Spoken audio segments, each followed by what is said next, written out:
give you an update for November. It's been a little while since our last update, and we're about to get even busier because it's just that time of year preparing for winter here in Houston. Now, this is a permaculture project. We're building a food forest of sorts, but it also, you can see, has a little bit more garden to it. I think maybe a little bit more flowers, a little bit more design, because that's what I like to do. So come on this way, take a second, enjoy some views. This is a cactus garden that Danny and I are working on today. We're going to build a nice rocky hill in the background to grow a lot of succulents on. And here we have some plants that went in this spring and summer, all doing well under a lot of mulch. This was just an empty lot, so we just threw down a lot of sheet mulch, a lot of just practices in planting, permaculture planting, using sheet mulch to plant to keep moisture in the soil, letting nature kind of evolve the space. There's a lot of herbs in this area.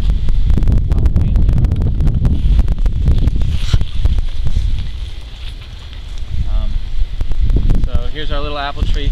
This I want to stop and show you because this is, we use a lot of different forms of sheet mulching or ways of sheet mulching. There is no one right way, but I had these onions transplants. They were little slips, and as you can see, a lot of grass growing up through everything. So basically just threw down some wet newspaper and threw some bag of whatever I found on the side of the road. There's a lot of leaves starting to come in, but for a while it's been trimmings like this on top, and just that weight is suppressing the growth of the weeds underneath. So that's a really big permaculture principle. It's not about control in this kind of tight control. It's about control in the sense of guiding, directing, gentle. So we're going to kill a little bit of the grass for now, but it's going to come back, and we'll kill it again. And in that process, we're going to build some soil too. So just kind of not trying to get that stranglehold grip on anything. This is a really cool plant here in Houston. I think you should grow it. There's a lot of edible hibiscus out there. You know, okra, same family, but this is called roselle.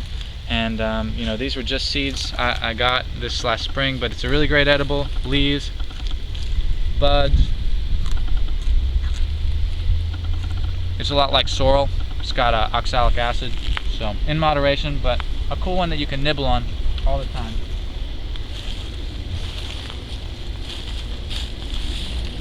As you can see, we've made some progress with our micro swales.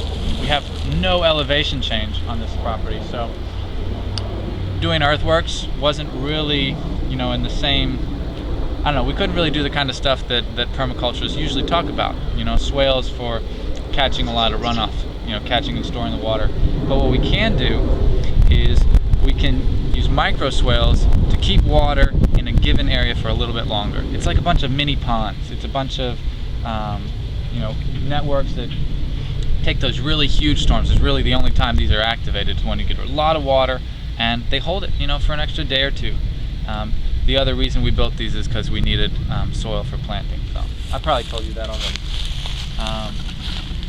Right here I got fava beans. So all over the property, using big seeds that can come up through the sheet mulch. We'll stop again in a little bit. I'll show you other places, but through fava bean seed everywhere. It's a great big nitrogen fixer. And yeah, keep on walking. These are our neighbors, but you know, beans are coming in. We're going to harvest some today. Just transplanting. I do landscaping, so anything that comes out gets stuck in the ground. That's where these irises came from. There's some other plants that just need a new home.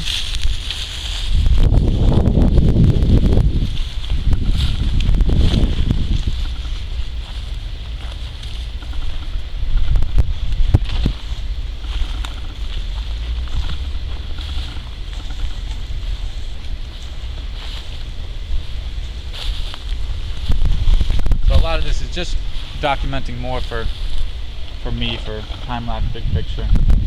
But nice getting our fall color from the saturatum. And this flower is a nice one. And here's our little micro swale. This is a new project area where we're starting to reclaim it. And so the process, like anybody can do this with an empty lot. It really is just plant first. So you can see our swale where we're starting to dig it, and as we need soil, will make it bigger. And think of all the great things we can use the soil for, because it's weight. So we've planted a few things. There's some holly fern, there's actually some azaleas. You can't even see them because we haven't bothered mulching out the grass yet. But over time, and probably in this next month, I'm going to come in with a big old load. Maybe we'll have newspaper, maybe we won't. We'll put leaves on top, we'll put some weight on top, we'll get some, some soil, we'll get it all wet, and we'll kill half the grass. What comes through will maybe be like the wild lettuce, and maybe be, a nutsedge or something like that. But we're taking this space and we're going to transition it to the plants of our preference, right? Right now it's holly fern, it's azalea, because that's what I had to take out of a landscape the other day. But there's going to be food in here too. There's actually an Eleagnus that I planted in the back. I got from a nursery.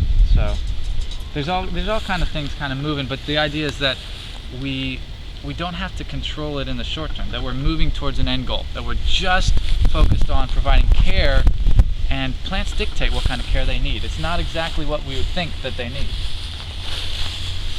So things have been going.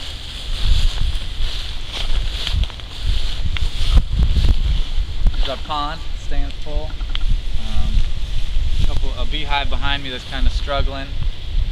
A lot of things moving, all at the same time, all just at their own pace. Let's go ahead and we'll go over here. There's a little bit happening.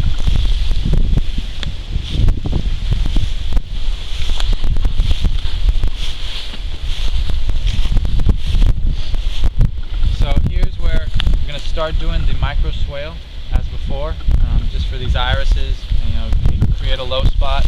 And we've come in, and so rather than doing a food forest, like a Jeff Lawton sort of chickens till it up and we throw everything in, I just don't have the funds for that, and I don't have the chickens for it. So the way this food forest is going in, it's the urban permaculture way. It's I got a loquat seedling from a friend. I got this pineapple guava from the 70% off at the garden center. I figured $5, I treat myself. So like little by little, the trees are going in. I want to get those in early, obviously. The big perennials, I want to get them in early, but at the same time, I just don't have the funds for all at once. So little by little, this space is going to change away from grass, and wild grass at that, to some really awesome, food providing perennials. So this is kind of just documenting the process. Here's sweet potato that has gone all summer that we can still harvest. I did harvest some of these, but I threw in a bunch of cowpea seed earlier in the summer, and there they are. Sorry. All right, you can zoom in on this one. But basically, that getting a yield doesn't always mean, lots of effort, lots of work. Those are viable seed, and if they come up, great. If they get eaten by a roly-poly, great too. I don't have any need for any more. Harvested plenty. But that it just took sticking a seed in the ground. It wasn't, this is my crop, I have to protect it, I have to care for it. I provided care when I put the seed under the ground instead of on top. That was the care that got provided for that plant. So this is a fun project. You'll see we're collecting mulch for hugelkultur. We're getting branches. We're going to turn all of these beds, we're going to bury a lot of wood, and we're going to turn them into more of our Zone 1 intensive vegetable production. And we'll get a big work day, get a lot of people out to do that. Some random plants starting to go in, some citrus, citron, other things, some flowers.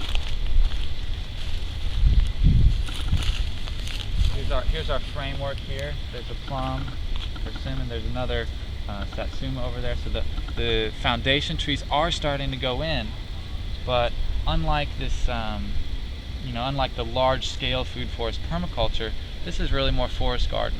So, all right, follow me.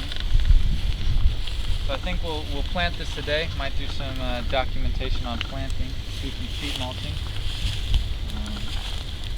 We have a lot of dewberry here, but as you can see, coming up through the dewberry are a lot of the fava beans that are going to help us fix nitrogen, make a yield. Some of them even have gotten stepped on by myself. So we'll see. It's all growing. Watch your step this way. Cleared out some goldenrod.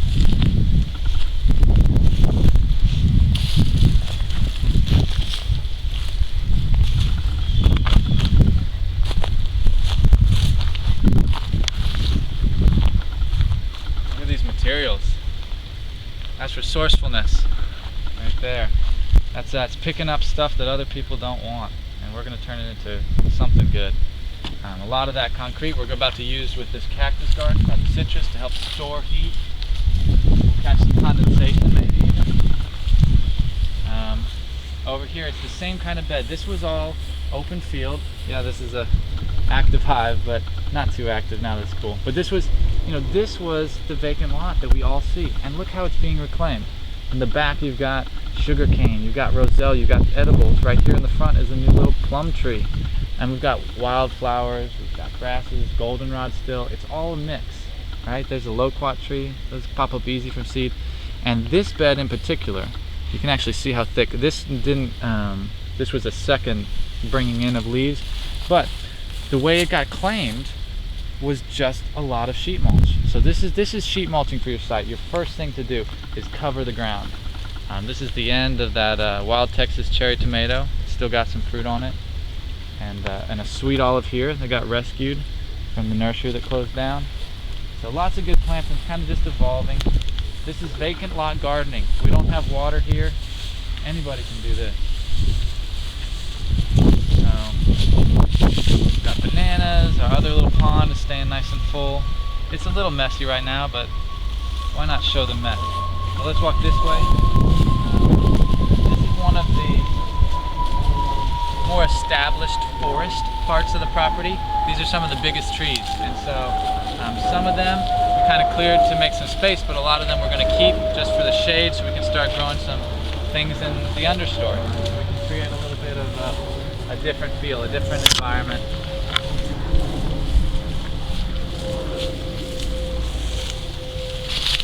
A lot of azaleas are going in. These plants came from a nursery that closed down. Oh my gosh, tons of free plants. I was in heaven. Some other ones. I bought that kumquat. That's a little too nice. And then we'll come out here into this little meadow, and you can see the carport's underway. There's a lot of projects going on all at the same time. Danny and I are going to have a lot of fun out here. That's about it. I want to show you where things are at, how things are growing. So I hope you guys enjoyed the tour, and I will see you next time.